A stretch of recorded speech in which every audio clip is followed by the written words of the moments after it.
Bonsoir à tous, c'est toujours un plaisir de vous retrouver sur Espace TV. Voici ce qui domine l'actualité de ce jeudi 22 octobre.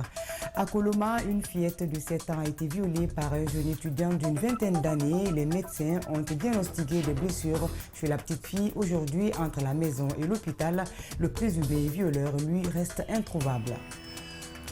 L'homme appelé à réduire son action sur l'environnement. Ce vendredi à Conakry, les cadres du département, à la faveur d'une conférence, ont réfléchi sur les mécanismes de résilience, mais aussi l'élaboration d'une politique nationale sur les zones humides, notamment. Vous aurez plus de détails dans ce journal.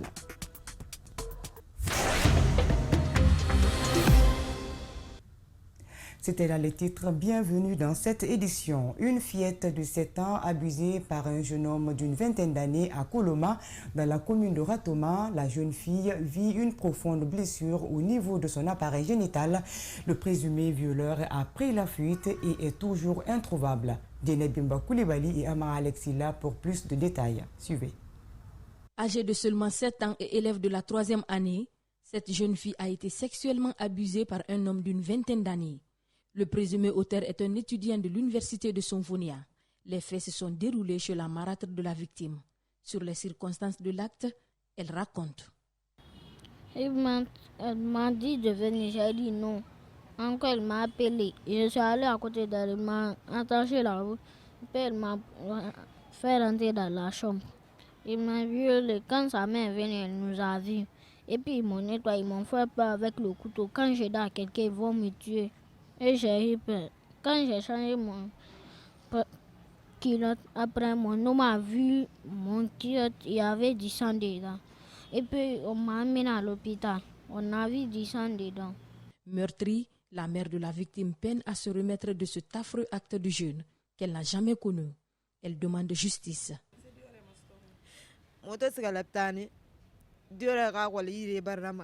Quand on a été à l'hôpital, les médecins ont dit qu'elle a eu une déchirure vaginale. Aujourd'hui, nous allons encore l'envoyer à l'hôpital pour voir s'ils peuvent faire quelque chose pour elle. Elle se porte très mal. Mettre un enfant au monde est très difficile. Je ne compte pas pardonner cet acte.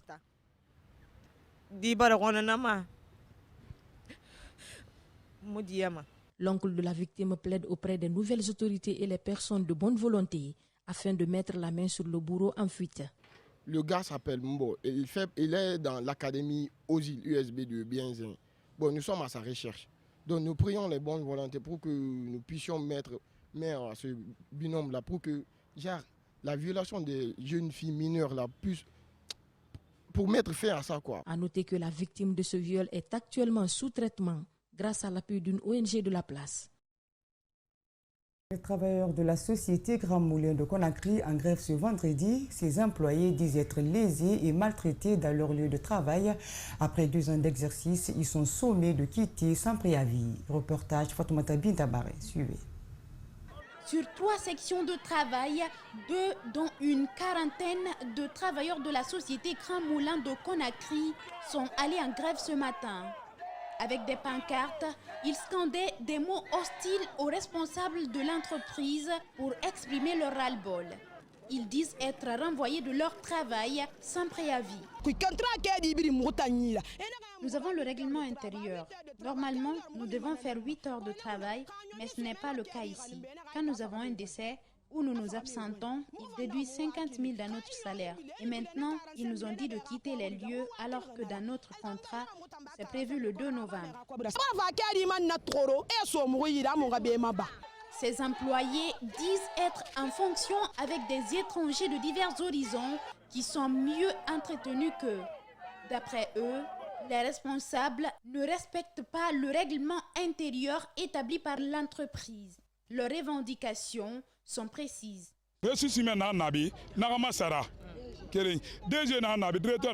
Nous voulons qu'on change le directeur des ressources humaines et le directeur général. Nous voulons que les heures de travail soient respectées, qu'on augmente notre salaire. Nous voulons également des équipements de protection, qu'on supprime les tickets pour accéder aux toilettes.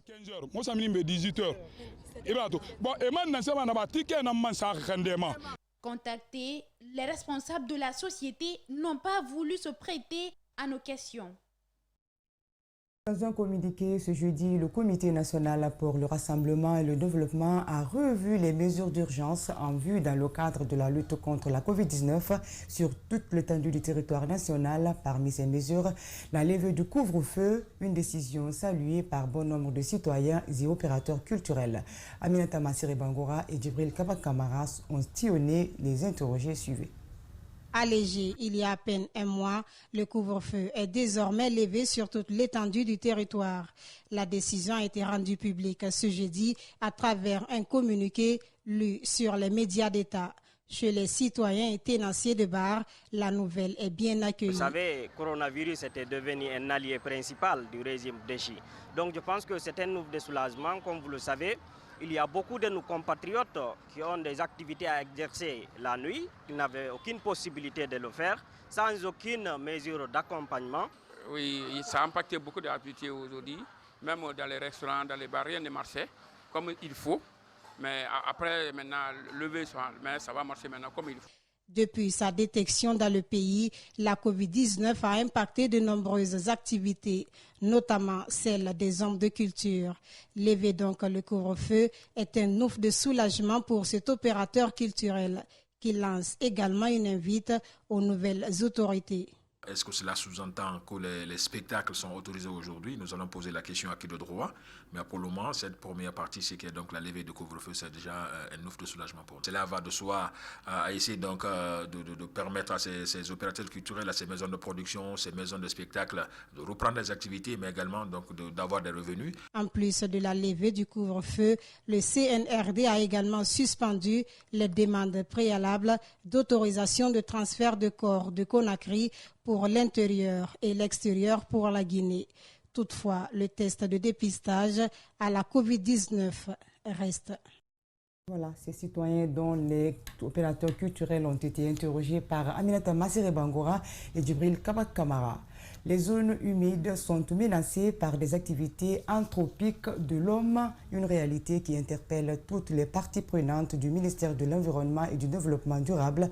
Réunis ce vendredi à Conakry, les cadres du département ont trouvé la nécessité de rechercher les mécanismes dont la résilience, le cadrage de l'étude d'élaboration d'une politique nationale sur les zones humides, essentiellement pour l'équilibre de l'écosystème.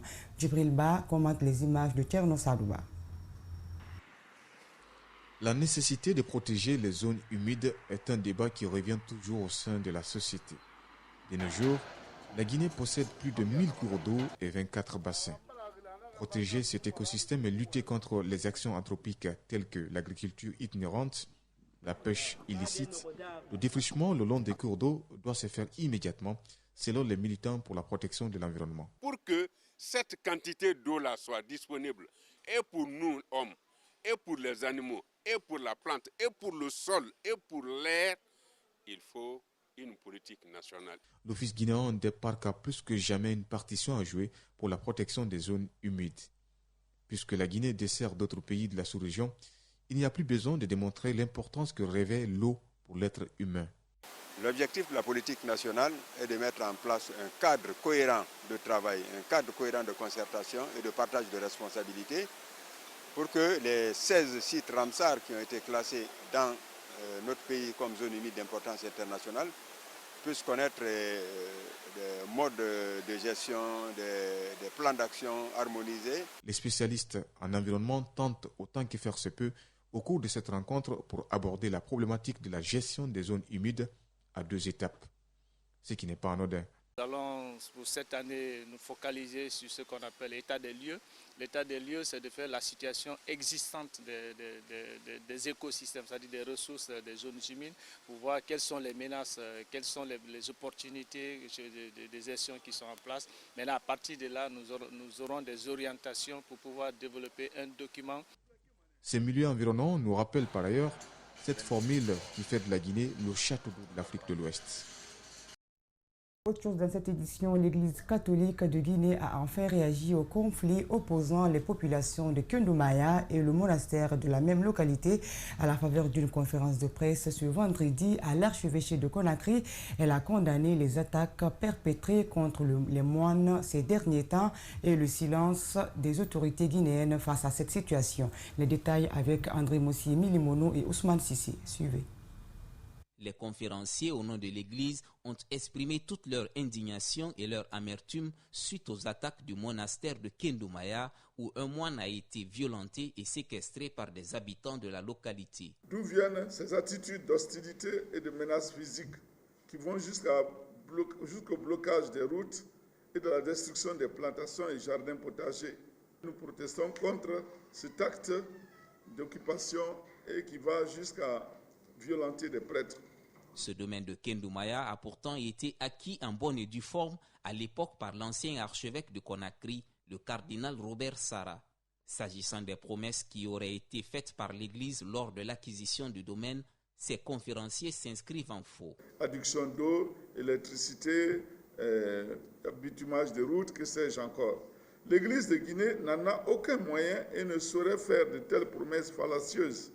L'avocat de l'archevêché de Conakry a pour sa part exprimé qu'un procès a eu lieu dans cette affaire dans lequel l'Église catholique de Guinée est sortie victorieuse. Le tribunal a rendu le jugement numéro 97 du 15 juillet 2021 qui reconnaît l'Église propriétaire du domaine, tout en condamnant la population de Kendumaya à nous payer la somme de 150 millions pour nous avoir imposé un procès injuste.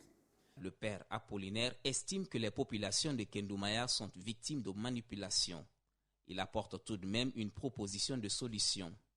Nous proposons donc à cette fin une journée de jeûne et de prière à Kendumaya. L'Église catholique de Guinée a aussi condamné le silence des autorités guinéennes face à cette crise. Elle espère un dénouement heureux de la situation les jours à venir. L'électricité de Guinée en mission d'éclairage sur son fonctionnement au cours d'une conférence ce vendredi avec les patrons de médias.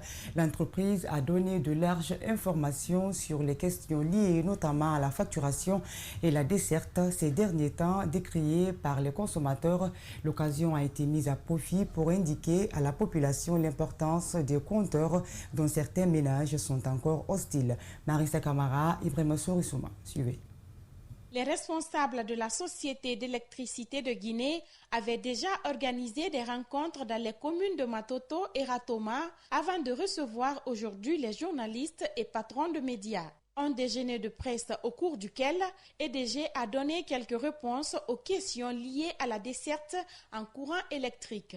Aujourd'hui, c'était le tour de rencontrer les patrons de presse pour justement aussi leur expliquer comment fonctionne l'entreprise, les grandes problématiques, les questions du jour, notamment les raisons pour lesquelles des fois il y a des coupures et aussi des questions que nous voyons souvent concernant les factures et d'autres questions du moment. Pour éclairer la lanterne des consommateurs, Bangali Mati a d'abord donné les raisons des coupures qui, selon lui, sont dues à plusieurs facteurs, avant de proposer des solutions. Maintenant, concernant les compteurs prépayés, effectivement, il y a un plan de pose de compteurs. Nous sommes en train de pousser très fort pour la pose de compteurs parce qu'aujourd'hui, l'électricité coûte de l'argent. Donc, il faut que quelqu'un paye. Les consommateurs doivent payer ce qu'ils consomment. Donc, nous voulons sortir de ces arrangements de facturation forfaitaire pour aller sur un système beaucoup plus transparent. 5 postes dans les différents quartiers restent suffisamment chargés, dont ceux de Kisoso et Amdalaï, dit le directeur. Pour éviter d'éventuelles coupures, Bangali Mati compte mener des actions pour réduire les charges afin que tous les Guinéens puissent avoir accès à l'électricité. Après près de 3 mois de vacances, les élèves ont repris le chemin de l'école ce jeudi 21 octobre sur toute l'étendue du territoire national à Kankan. Cette rentrée a été partiellement observée dans la plupart des écoles de la ville. C'est un constat d'Alpha Oumar Koïta, notre correspondant régional. Suivez. Au lycée-collège Morfindian Diabaté, les élèves ont massivement répondu à l'appel ce matin, mais nombreux parmi eux sont venus sans tenue scolaire. Conséquence, ils n'ont pas pu suivre les cours, regrette le principal du collège. Comme vous-même l'avez observé, la rentrée a été effective. Les enfants sont venus massivement. Nous avons commencé à vider tous ceux qui sont venus sans tenue. Ceux qui sont venus en tenue, on les a regroupés par promotion. Bintou Nabé est une élève de la 7e année, une des rares à respecter le rendez-vous de ce 21 octobre. Ce matin, je suis venue à l'école parce que je sais que c'est l'ouverture de l'école. Sayo Mara dispense les cours de biologie. Il a dû regrouper les 6 classes de la 7e année pour tenir son cours. Ce matin, il invite les parents d'élèves à laisser les enfants venir à l'école. Nous lançons un message fort aux parents d'élèves de laisser les enfants venir en classe. Quand on fait une leçon, les enfants qui sont là-bas, ils ne vont plus bénéficier à ce cours-là. Donc, ça va répercuter sur leur formation au cours de l'année. Sidiki Kanté fait la terminale sciences sociales.